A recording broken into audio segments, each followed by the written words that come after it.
with that, I would now like to pass things over to Professor Cynthia Franklin of the Department of English and also a co-editor of the journal Biography, who will introduce our speaker for today. Aloha, everybody, and aloha, Healani. When thinking about how best to introduce Healani to you today, I did a search of my inbox. I found an email dating back to 2002. As part of the UH University Peace Initiative, Professors Opposing War, a group formed in response to the War on Terror, Laura Lyons and I were organizing panels tracing the war on Afghanistan to US imperialism in Vietnam. In this 2002 email, our brainstorming for a panel on geopolitical analysis included reaching out to Haunani-Kay Trask, as well as to her haumana, Healani. I confess my memory is not sharp enough to remember what shape this panel ended up taking. However, I mentioned this email, now 20 years old, because it speaks to Healani and Haunani-Kay Trask's long history of working together as fierce and brilliant political activists and analysts, and as friends with a shared vision of resolutely anti-colonial internationalism. If that was my oldest email with Healani, my most recent was an exchange in which, as a citizen leader of Kalahui, Hawaii, a native initiative for self-determination for which Haunani was a leading voice, Healani offered Kalahui, Hawaii, Komike Kalai'aina's co-sponsorship for a March 2022 visit by Palestinian Sumaya Awad next week. I well remember and learned much from Haunani's passionate solidarity with Palestine. And when Healani extended support in this way, I could not help but think of Haunani-Kay Trask. So too, over the years, I have followed with no small measure of awe Healani's tireless work on behalf of Hawaiian self-determination and her fearless resistance to all forms of colonial violence. Through Healani, Haunani-Kay Trask's legacy shines brightly. Were I to attempt to even begin to chronicle all that I have witnessed Healani doing during these past decades for her Lāhui as an educator, a community member, and an Aloha ʻāina who stands as a protector for Hawaiian lands, waters, and people, I would take up all of our time and then some. Suffice it to say that if you want to contribute to anti-colonial struggle and the creation of decolonial futures in Hawaii, if you look to Healani's reportage on social media, you will have a very good idea of where to go and what to do. And if you can't show up, you can listen to her live streaming what is going down, be it at the grassroots level or at the legislature. Moreover, she does so with a mix of righteous anger and love that for me are a reminder of what, in describing her own writing, Haunani-Kay Trask once called a furious but nurturing aloha for Hawaii. It is truly a privilege and pleasure to turn the Zoom room over to Healani Sonoda-Pale. Please make use of all the right Zoom emojis and join me in welcoming her.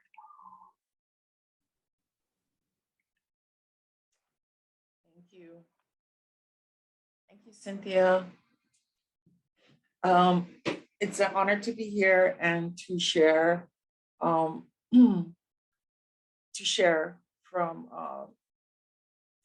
I like to say I represent a grassroots perspective because I'm always out there in the community advocating. I'm not an academic and I don't, pretend to be one, but I am here to share about Haunani-Kay and the wonderful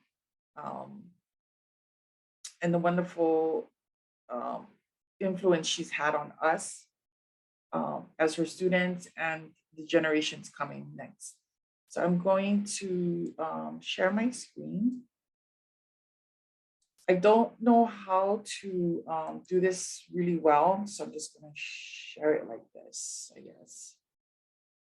If I play it from the beginning slide, would it go like this? Can you guys see that? Yes, that works. Okay. And then if I go like this, can you see this page? Yes, thank you. Okay, got it.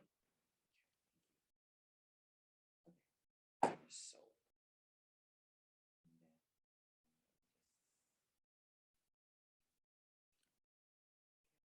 from beginning,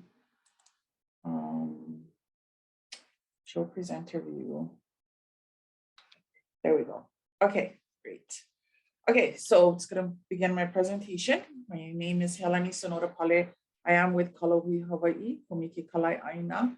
I am a student of Dr. Haunani-Kay Trask.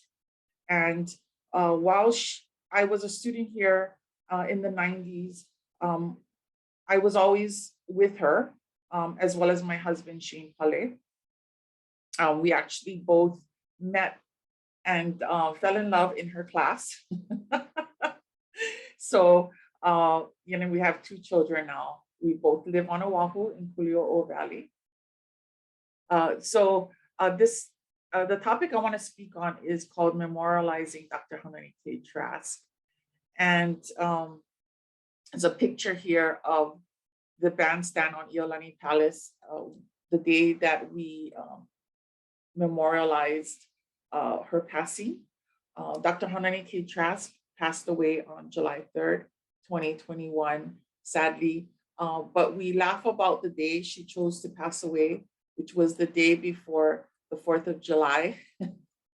And it's funny because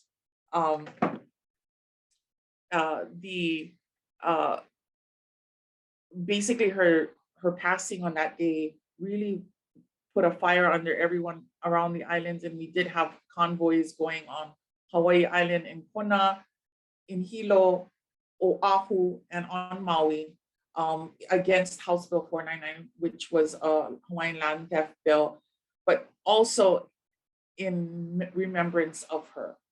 And so it was kind of interesting time, and with her passing on July 3rd and us protesting on July 4th, which is the American Independence Day. Anyway, just wanted to share that. So the agenda for the presentation, I'm gonna just go over January 17th, and then how she embodied resistance and the significance of memorializing her and her gift to the next generations. It's the agenda for this presentation. So on January 17th, 1993, these were the words that she spoke that basically awoke a whole new generation of Kanaka Maoli.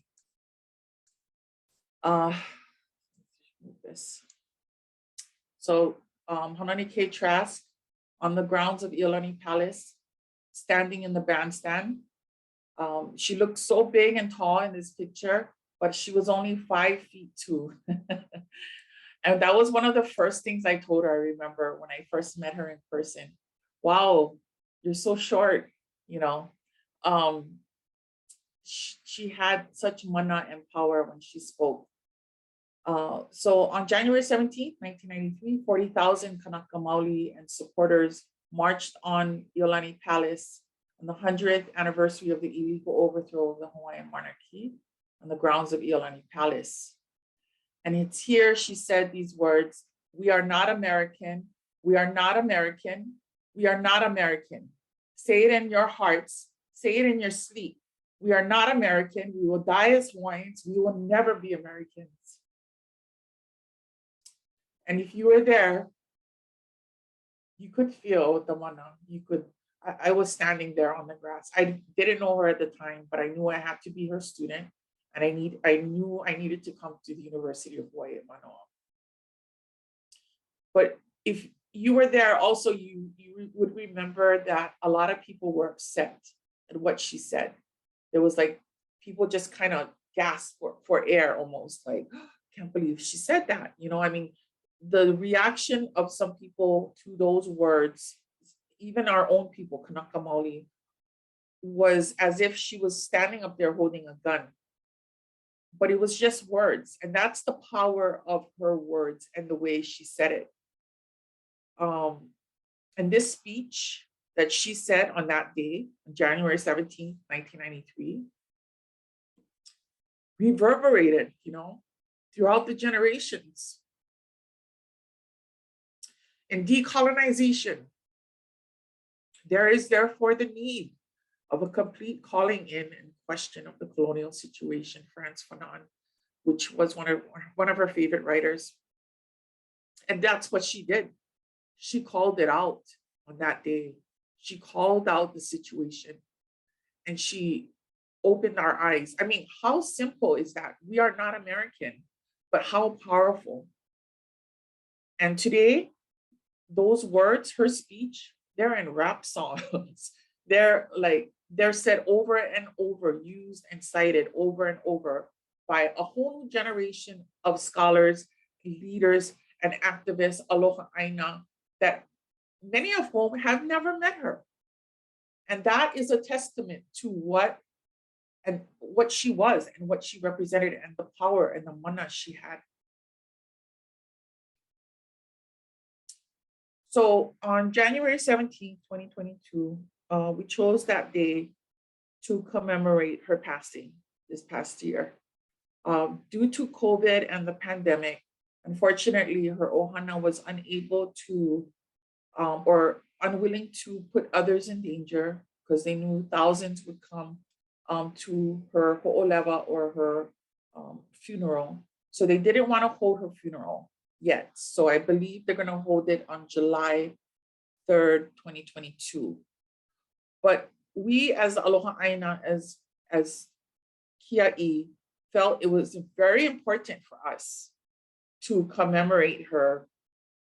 And what better day than January 17th, 29 years after she said those words, "We are not American," 129 years after the illegal overthrow of the Hawaiian monarchy.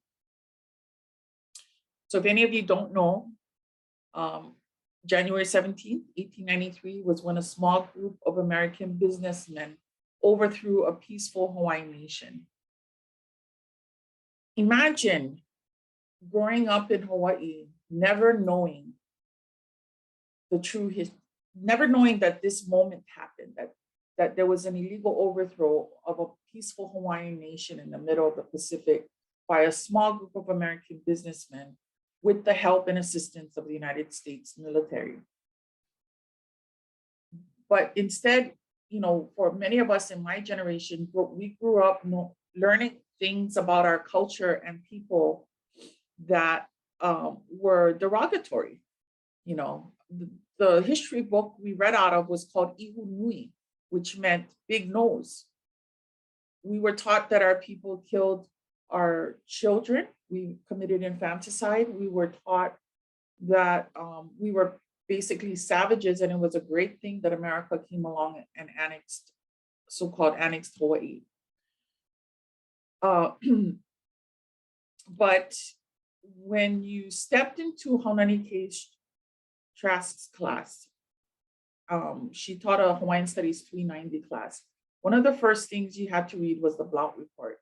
And the Blount Report in her that we had to read was basically a investigator who was sent here to, it was the report of an investigator who was sent here by the United States President Cleveland to look into the events surrounding the overthrow.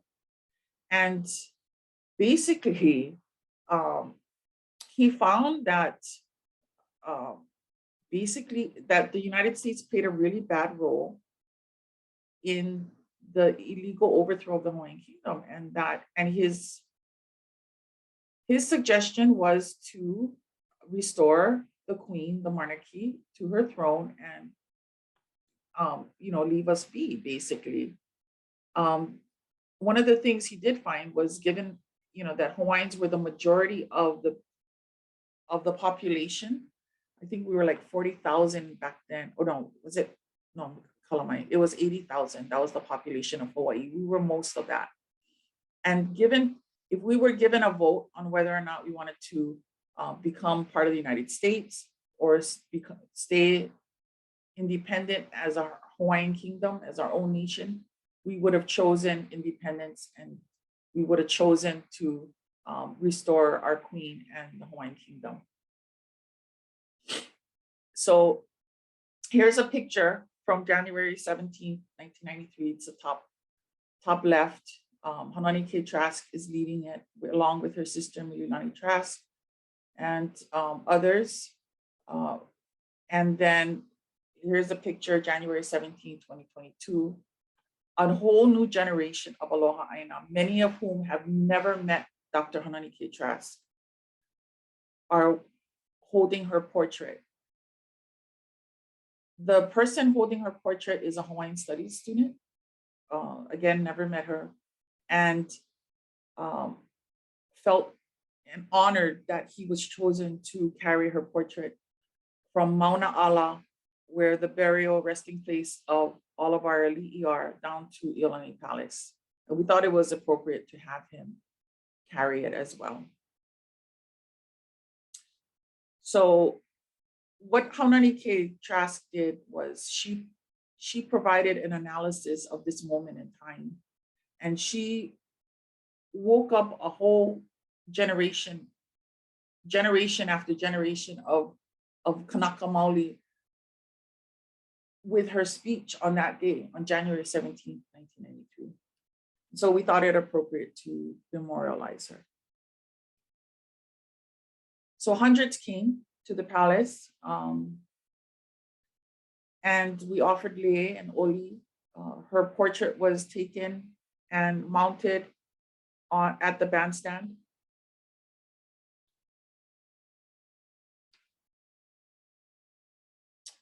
So I'm gonna now talk about some of the displays that we had there and why we chose certain quotes, pictures, and items to share about Haunani-Kay Trask that we thought it was important. We thought it was a real big part, an important part of not just her work, but her life and who she was, who we knew her as. My husband and I both were students. So her ohana was very important to her. Two of her uncles were actually legislators. Her father, Bernard Trask, was an attorney, and her mother, Haunani Cooper Trask, was a school teacher. She came from a very political family. They were early members of the Democratic Party. So she was raised in a family that were political. And her family was pretty famous. My grandparents remembers her father and remembers the Trask ohana. It was a well-known family in the Hawaiian community. She was proud, very proud of her family, and often shared about her mother, father, siblings, nephews, and nieces. She used to talk about her brother being a fisherman and how she was starting her nephews and nieces early, teaching them politics. But it was a big part of who she was. And so this was one of the displays. On the right, we put her parents, her siblings, her nieces and nephews, and her grandnieces and nephews. So we honored them as well, because she did love them, and she was so proud of them and proud of where she came from. So here's another display that we did. If you look at the picture on the right, on the bottom, is how we displayed her kikepa. This is the kikepa that she wore on January 17th, 1993. Actually, it's a replica of the kikepa. So when we planned this memorial, we reached out to the designer, Colleen Kimura, who was one of her favorite designers of tutuvi. And she actually reprinted the kikepa specifically for the memorial on January 17th, 2022. So one of the things that she would share with us was when she first came to the University of Hawaii, and she started out in the American Studies department, she got into a lot of, she got a lot of pushback for the way she dressed. They basically wanted her to dress in pantyhose and a suit. So her wearing the kikepa was actually a form of political and personal resistance to American colonialism in Hawaii and to this, white male-run university. So even her dress, the clothes that she wore was was part of her resistance, right? And so we were very happy that Haunani-Kay, we were able to get Haunani-Kay's kikepa to share and with the next generations, you know.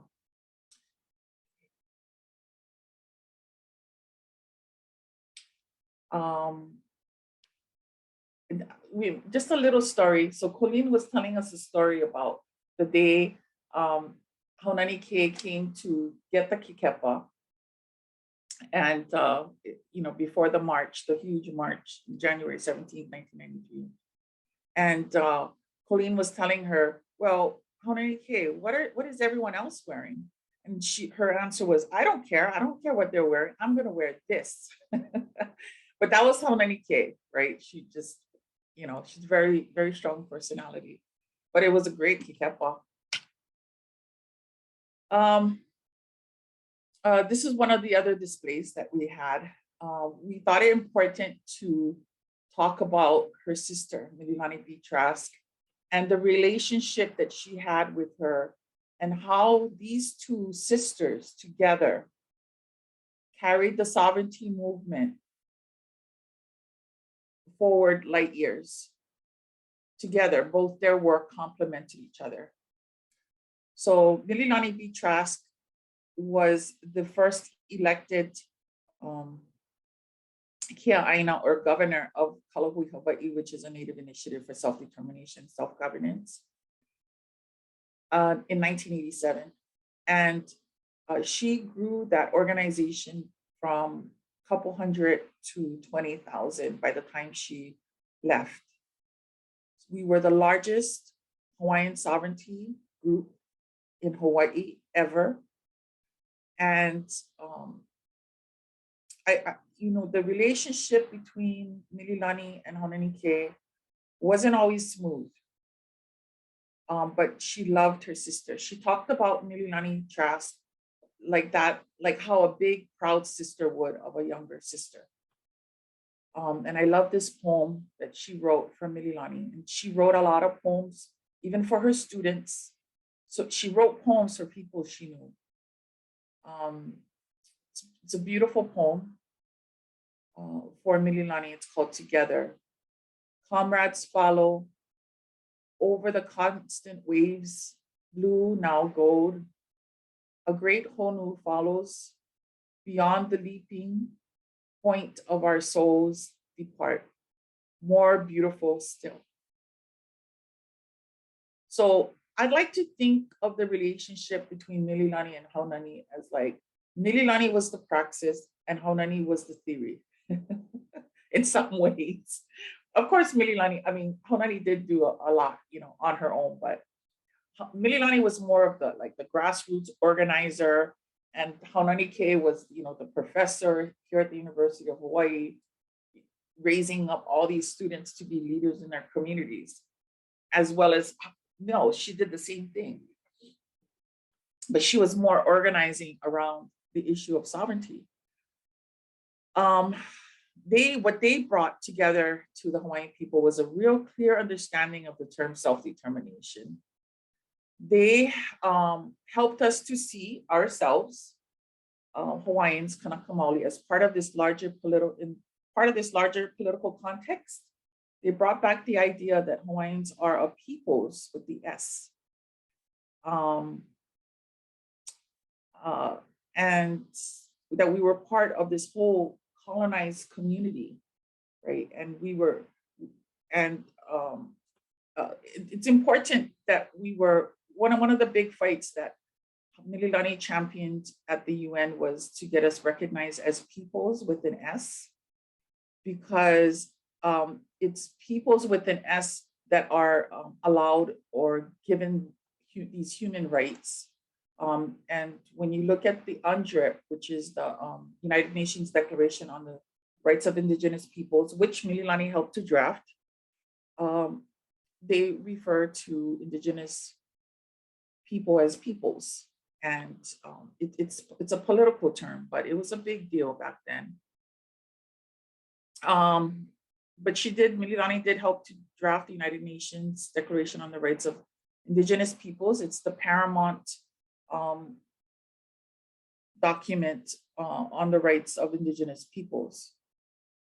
So this was one of the displays, and we thought it important to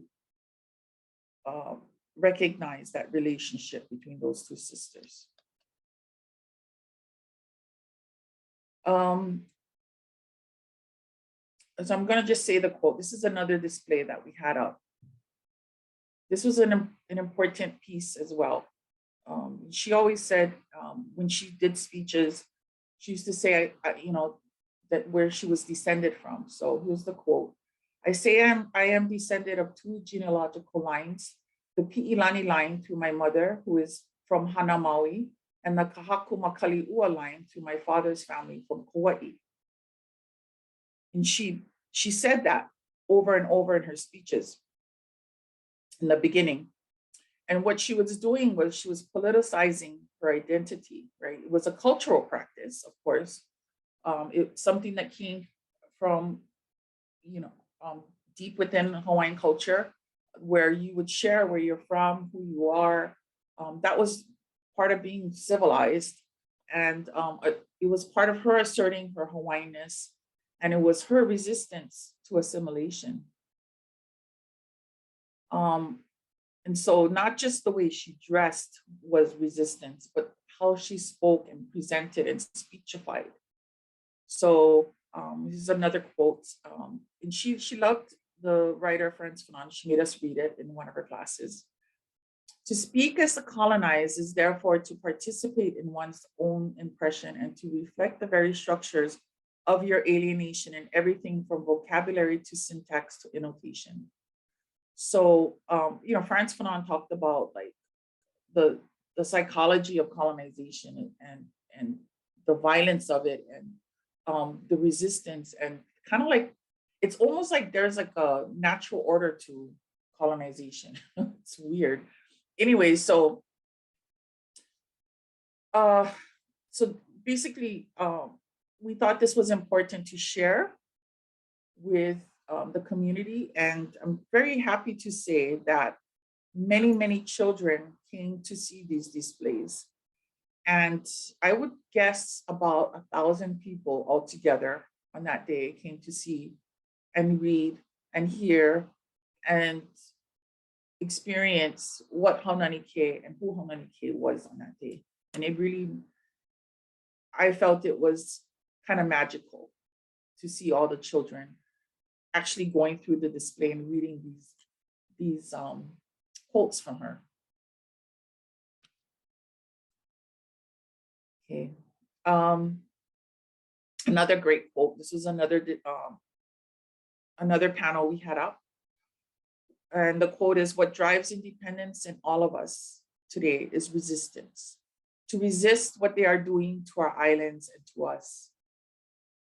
So Dr. Trask's life, dress, and speech was the embodiment of resistance. And interesting fact about Haunani-Kay, she actually talked to us about changing her name. One of the most another great writer that she loved, and we were able to meet because of her, Ngugi wa Thiong'o. He talked a lot about language and how language was important in decolonizing your mind, like actually breaking away from the whole colonial system and you know, creating your own, actually living and writing and speaking through your own language. And so one of the things that she actually thought about doing was changing her name Trask. But what kept her from doing that was she actually considered changing it to her traditional Hawaiian family name. But what kept her from doing that was the fact that the name Trask was actually a name well known in the Hawaiian community, as I had said earlier. But this was, Ngugi wa Thiong'o was one of the writers that she loved and she made us read. And it was it was an important part of us decolonizing our minds as well. She understood that decolonization was really a mental process as well.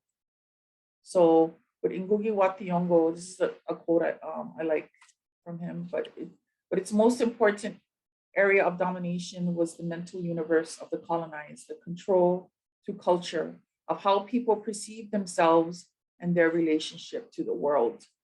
And yeah, that was very important. How we perceived ourselves and our relationship to the world. And what Haunani-Kay did was reminded us of who we were and our relationship to this land over and over. So this is another panel. Another big part of her life was the change that she made here on campus. She was a fighter. Courage, bravery, intelligence, you know. She was an advocate for our people and for students. So when she became director of Hawaiian Studies, she took it from basically like an office in the corner of the 4th floor of Moore Hall to a brand new center, Kamakakuokalani, with an enrollment of 120 majors in a decade. She did that in a decade. That's the kind of person she was. That's the mana of Haunani-Kay Trask. She talks about this as being one of the hardest struggles. My husband was by her side during this time. It was a very difficult struggle on campus because there was a split in the Hawaiian community on whether or not this building should be built.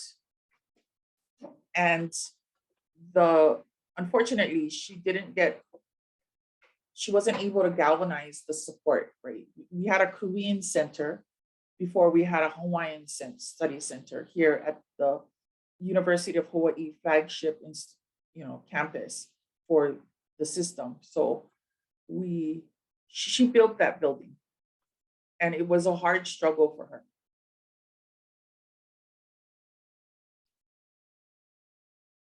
Oh, sorry, I wanted to read the quote. So this is one of her quotes. Our goal is to reverse the underrepresentation and underachievement of Hawaiians on campus by providing them with mentoring, Native role models, and a course of study which emphasizes Hawaiian history, culture, and politics from the Hawaiian point of view.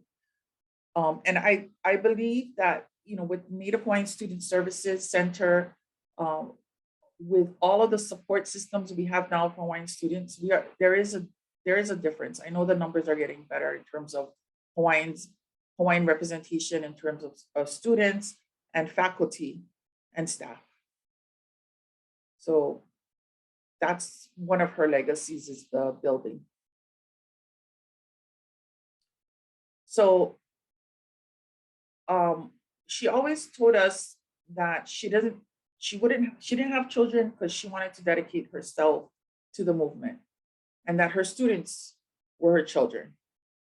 So as her students, she sent us out into the world to make a difference and to speak truth to power. When she told us to be political, she taught us how to understand power.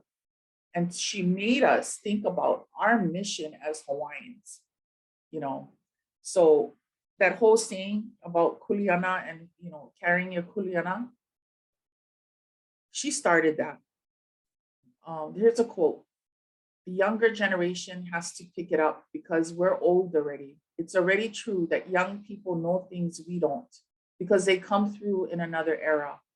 You're working for the next generation. We don't know who they'll be. Go out there and make a contribution. You got to get out there and do something. Now it's your turn for public exposure. It's a very Hawaiian way of thinking to work toward the next generation.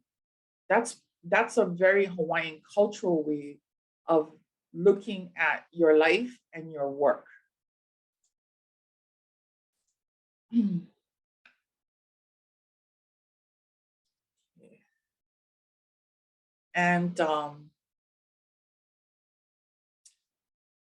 you know, her gifts for the next generations was her writings.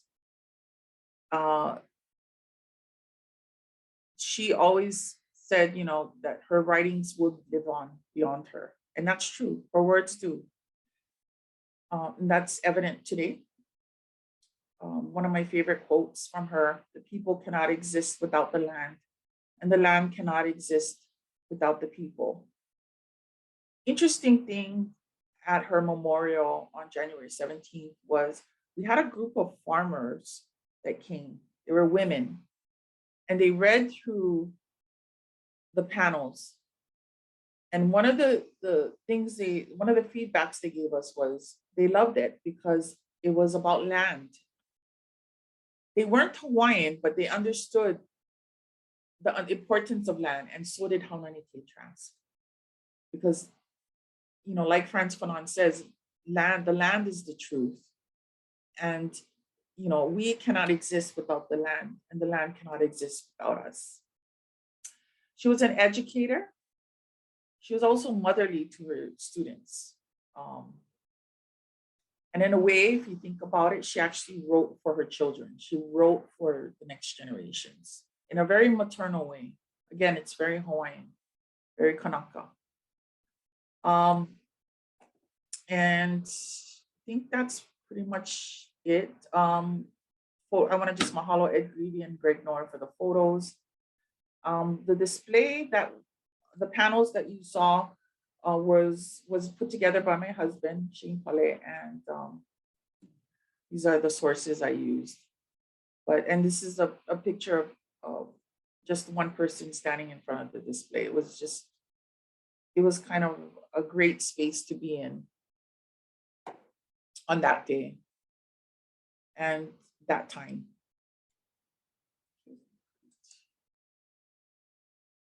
So I'm pretty much done. Sorry if I went too long. So I can take questions. Mahalo. That was just great, and you're actually right on time.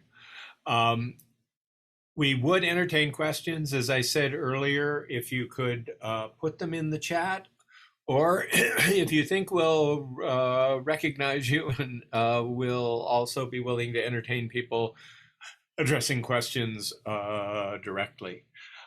Here's a couple of questions. All right, this one is, Aloha, any Kanaka-made Kikepa company recommendations? I am on Turtle Island, so unable to go in-store on the islands for purchase. Is there a specific place that we can buy her books where the proceeds will go back to Hawaiians? I can't say I know. There's a lot of businesses, Hawaiian-owned businesses. You can go to the Makeke marketplace.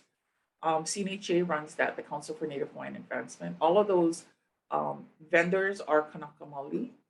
And so if you go to, I think it's council.org, hawaiiancouncil.org, go there and you can go to the Makeke marketplace and you can buy probably a Hawaiian-made kikepa. What was the last question? The other one has her books.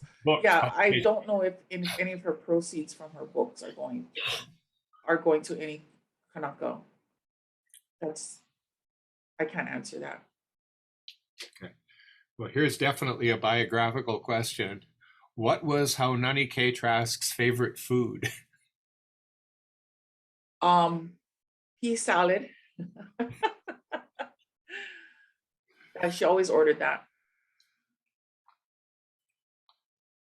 Okay. Other questions? Is there any move to reprint Light in the Crevice, do you know? It was so upsetting to find it is out of print.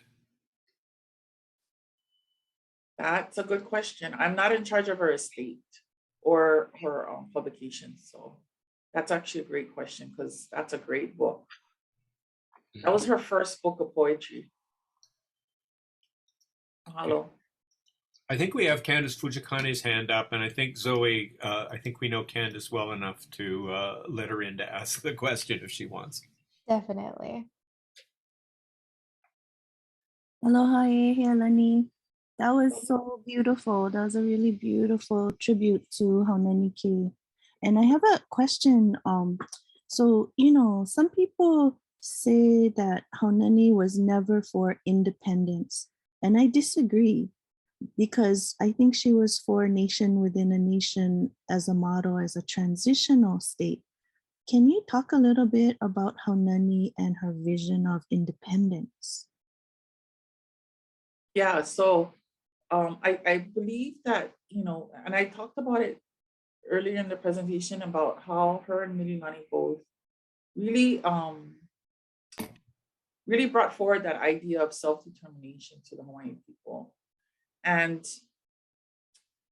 what Kalahui Hawaii was the actual exercise of that self-determination. It was Kanaka Maoli coming together, debating, creating a political entity outside of the United States and choosing the path forward at that time, at that moment for them.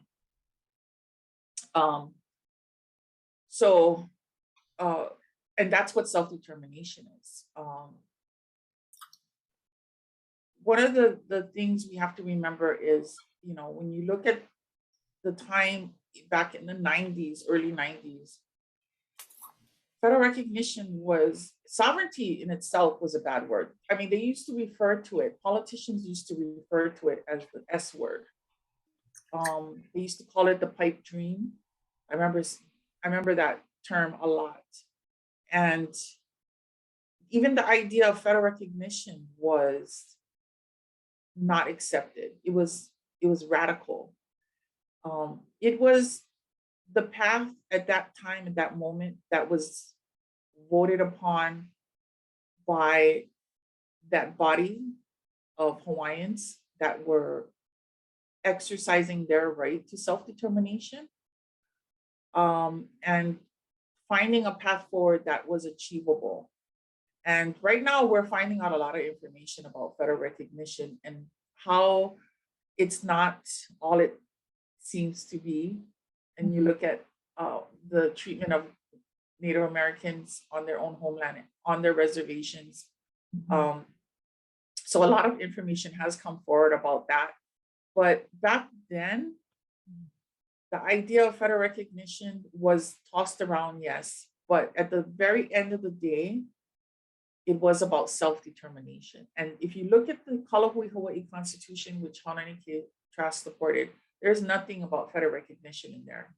It's about governing ourselves. And people need to realize that there's two types of self-determination as well. There's the self-determination under the Native American, under the US Indian policy, which is basically two choices, status quo or federal recognition. Or there's self-determination as defined under the United Nations, which has multiple governing structures on the table, right? Self-governing structures. So you can have independence, you can have Hawaiian Kingdom, you can have compact of free association, you can have, status quo, stay where you are. So the idea of self-determination is a human right, number one. And it's basically a cardinal right and rule of the United Nations. It's kind of what rights are built upon, and rights of nations are built upon. And it's the exercising of that right that's most important. And if all of us Kanaka Maoli were to take a vote today, and we were educated about our choices and how to move forward, and independence was on the table as a real outcome, then that would be a way forward for us, right? And part of self-determination is you kind of got to go with what everyone is agreeing to. It's about us exercising our voice as a people without any kind of state or federal government intervention. And back then it was, I guess, what was on the table was federal recognition.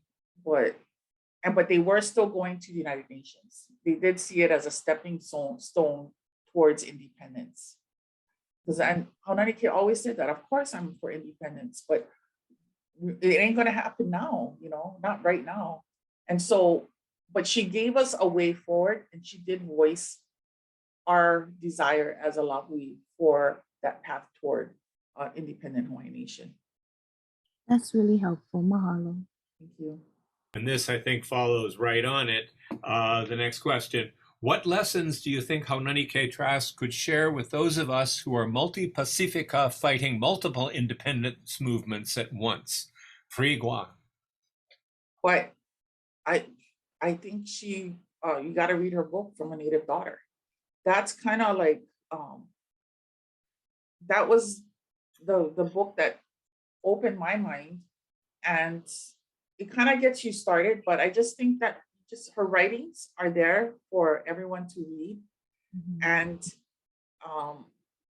they're inspirational. You know, one of the great things about Hawaii, you know, in comparison to many other Pacific Island groups, and I'm not putting anybody down, but we have probably one of the strongest Hawaiian sovereignty. We have the strongest movement, Hawaiian sovereignty movement, you know, or movement for self-determination. We have a really good, strong movement, and we're very unified in many ways. But yeah, in comparison to other groups, but we were lucky. We had people like Haunani-Kay Trask. We had people like Healani Trask. We had great leaders coming out from our community. Okay. Another question here. Can you explain more about Haunani-Kay Trask's views on gender, manawahine, mahu queer roles in the movement and the resurgence? And somebody else added more of a comment, but mahalo to whomever asked the question about mahu roles. You know, I really couldn't. I know she was a feminist. You know, she wrote Eros and Power. It was a groundbreaking book. But she always put Kanaka first. And I mean, I really can't speak to what she thought about things. You just have to read what she wrote about that. And I haven't looked into that whole issue of mahu roles and gender roles. Pretty sure she would have been very supportive of it. But she always did put Kanaka Maoli first. Okay, and Zoe being Zoe, she's put in the chat a link to a physical copy of Light in the Crevice Never Seen, and then also put a link in to show there's several copies available through Hamilton Library, so there are different modes of access. Okay. Now, any other questions? I know I've got one. One of the things that really struck us and made us exciting to hear from you was in that notion of the commemoration. If you could talk a bit about the importance of image, of picture, of knowing what she looked like, of knowing what she sounded like, and just more generally, why is an individual like that so important, or in what ways are they important to a movement? Yeah, very good. I mean, I actually forgot to mention that too, but that's actually a really good question. So, you know, why memorialize her? Why carry her picture on a peaceful march commemorating the overthrow? She was someone whose work and voice and writings like basically woke up generations of Hawaiians and helped us, and she gave us the analysis for this moment, for our situation today. She really gave us the political analysis. She put us in a bigger, you know, she taught us to see ourselves as part of this bigger political picture.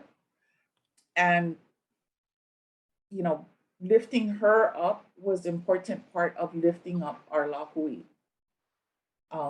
It's about remembering, it's about honoring, and it's very much a cultural thing too, you know, for us as Kanaka to remember and honor our kupuna.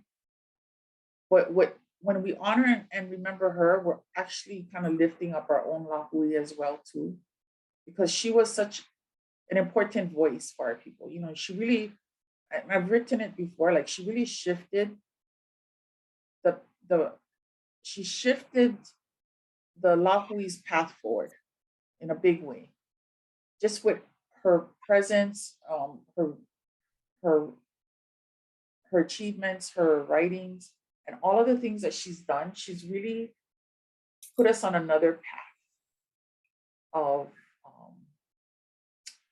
raising the political. She's really raised our political consciousness, and raising her up is raising up our Lāhui,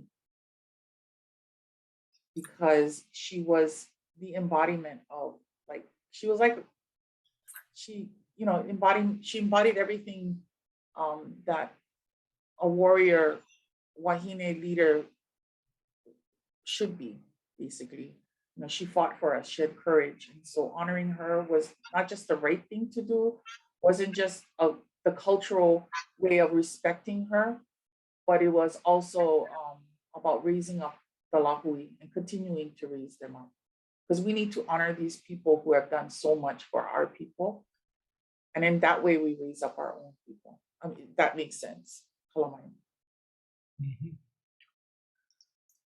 Yeah, just following briefly up on that, that's a long tradition as far as I know as well too, because commemorating the chiefs, commemorating the mo'i, commemorating Joseph Navahi, commemorating George Helm, commemorating Robert Wilcox, that business of focusing people's attention on individuals as Aloha ʻāina and as inspirations to move on into the future. So in some ways, her story is within that kind of tradition, which is really a kind of constant. That's just coming from somebody who's interested in biography. Yeah. We have another comment from the audience. I have to go, but I wanted to say mahalo nui loa to Healani and your team here to place this meeting together. I hope you have a great day. Okay. Yes, and other questions or responses?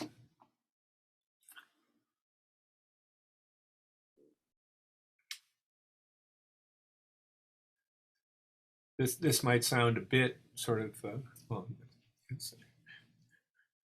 what's next? What do you think not only Haunani-Kay Trask's legacy is going to be in the movement forward, but where do you see that movement going? Where are your efforts really being focused, and what do you want people to know about those? Well, you know, while she was alive, she was demonized by not just the Western media and even her own people. With her passing, I see her as being really lifted up and focused on. And that's kind of like the nature of things. But it's sad. It's a sad reality of it. But I believe that her legacy and her writings, her image will continue on. And I think it's going to take on a new life of its own. Because we're not going to forget. I mean, there's people writing articles on her. And there's, you know, unfortunately, I wish there was more events out there commemorating her and who she was, so that people who didn't know her could kind of figure out what kind of person she was, and, you know, get a real feel for who she was. But yeah, I think from here on out, it'll, you know, I don't see her memory fading at all. I think it's gonna just get bigger. There's this, I don't know, you're a biographer. I mean, you know how it is, right? People who are demonized in their own lives, and then when they're alive, and then when they pass away, somehow they're like the heroes of tomorrow. You know, I see her kind of taking on a new life after death. And on that note, unless we have other questions or expressions of mahalo, I think I can speak for everyone in thanking Healani for a wonderful presentation, an inspiring presentation, And somebody from the audience said, I think Haunani-Kay Trask will continue to inspire young women to take up the fight. And as you're seeing, we're getting lots of very positive responses to your talk. So mahalo nui loa for... Thank you for having me. Great. Okay, and I urge you all to remember the upcoming sessions and to find out more about them. And thank you all for attending today. It was a wonderful attendance, and also I'm very glad it worked out the way it did. So joining Cindy, thank you so much, Healani. Thank you, Cynthia. Thanks for letting me share about my kumu. Aloha. Aloha.